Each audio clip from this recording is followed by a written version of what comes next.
Ever get that feeling that like really mastering a language, it goes way beyond just like, I don't know, memorizing words from a dictionary. Totally. Like there's this whole Yeah. other level Yeah. of understanding. Like you can know all the rules, all the grammar, Right. but still not quite grasp how to actually use the language, you know? Exactly. It's those subtle cues, Yes. those turns of phrase. It's the stuff that makes you sound like a natural, not just some robot who's memorized a textbook. And that's exactly what we're diving into today. Those little nuances that add color and depth to communication. We're talking idioms, slang, even a surprisingly versatile vocab word. We're going deep, my friend. Deep dive is right. All right, so picture this. You're chatting with someone from the UK, right? Yeah. And they casually mention feeling gutted. Okay, now before you go, picturing someone clutching their stomach in agony. Uh-huh. Right. Remember, this is Britain we're talking about. And they are the masters of understatement. Exactly. Gutted in this context isn't just a little upset. It's way more intense than that. Think of it this way. Imagine that feeling you get when something you were really looking forward to just totally falls apart. Ugh, my stomach just sank thinking about it. Right. That sinking empty feeling, that hollowness that's being gutted. It's like that feeling of something vital being ripped away, leaving just this void. Our source even compares it to literally gutting a fish. You know, that emptiness that's left behind. That's the feeling they're going for. Wow, that's a powerful image. And it really shows how different cultures express strong emotions in such different ways. Subtlety is key. It's about conveying a lot with just a single word. Which I have to say can be a bit tricky if you're not familiar with all the ins and outs of British communication. For sure. Okay, so let's say, for example, your team loses the championship game. And not just lose it, they lose in the last few seconds. Brutal. The ultimate heartbreaker. Yeah, you'd be gutted. Absolutely get it. Or imagine pouring your heart and soul into this project. I'm talking blood, sweat, and tears. And then it completely flops. Yeah. Nobody even looks at it Yeah. twice. Yeah. Yeah, you're definitely feeling gutted. And it's these subtle meanings, these little nuances that can really make or break true fluency in a language, you know? Oh, absolutely. Understanding them gives you a much deeper appreciation for the culture and how people actually express themselves. And speaking of strong emotions, you know, those moments that really get your heart racing, let's move from those mean streets of Britain all the way to the racetrack. Okay. Because our next idiom, it perfectly captures that feeling of anticipation, that down to the wire. Oh, I love this one. It's so visual. You Yeah. can practically hear the crowd roaring, feel that tension in the air. Oh, absolutely. It's those situations where everything is on a line right up until the very last second. Right, and our source actually points out that this idiom, it comes straight from the world of horse racing. So picture this. You've got those horses neck and neck. Thundering towards the finish line. Exactly. And back in the day, they used to use an actual wire. Oh, really? Yeah, Yeah. strung across the finish line to determine, who actually won. Huh. I didn't know that. Yep.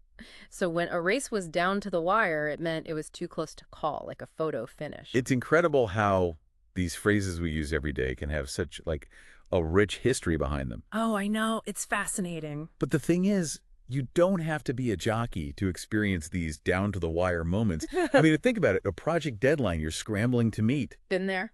Or even just trying to get dinner on the table as your family's walking in the door. Anytime you're right up against the edge, that's down to the wire. It's that universal feeling of, oh my gosh, this is it. Exactly. Okay, but now let's shift gears a little bit and dive into a word that has surprising depth.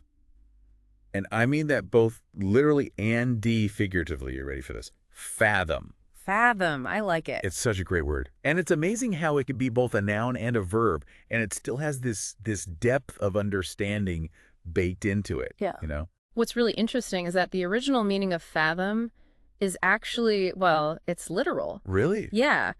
For those of us who haven't spent much time on sailing ships, a fathom is a unit of measurement. Okay. It's 6 feet, to be exact. And sailors would use it to figure out, like, the depth of the water. Oh, to make sure their ships wouldn't run aground. Exactly. So to fathom something, to really understand it deeply, it's like those sailors figuring out the depth of the ocean. You need to know what you're getting into. Right. It's about going beyond the surface level, exploring all the complexity. And having that aha moment where it all clicks into place. Precisely. Like, have you ever been wrestling with a problem, really trying to unravel it, and then suddenly the solution just hits you. Oh, totally. That's you fathoming the problem. You know what I love about language? What's that? Sometimes, just sometimes, a word has this inherent optimism baked right into it. Oh, I know exactly what you mean. And I think our next idiom is a perfect example of this. We're going to talk about turning over a new leaf. Turning over a new leaf, it just has such a hopeful ring to it. Right. It's about fresh starts, new beginnings. It's about that chance to, I don't know, to rewrite your story. Absolutely. And this idiom, much like the others we've talked about today, it actually has a really interesting origin. You see, the word leaf, it used to refer to a page in a book. Oh, really? I did not know that. Yeah, so turning over a new leaf, it's like you're literally opening up to a brand new chapter, Right. leaving all that old stuff behind. Ah, I love that visual. It's like hitting the reset button, Exactly. shedding old habits, maybe some past mistakes, and just approaching things with this fresh perspective. It's about recognizing that you're not defined by what happened yesterday. Right. It's about the choices you make today. It's empowering. It is. It's that reminder that you always have the ability to change, to try again. To start fresh. So I want you to think for a second. What's one area in your life where you'd like to turn over a new leaf?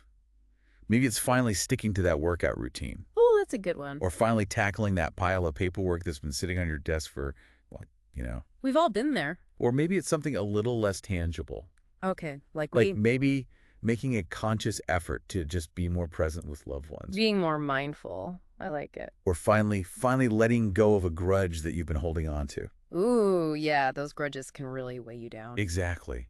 And the beauty of this idiom, turning over a new leaf, is that you can apply it to so many different areas of life. Big or small.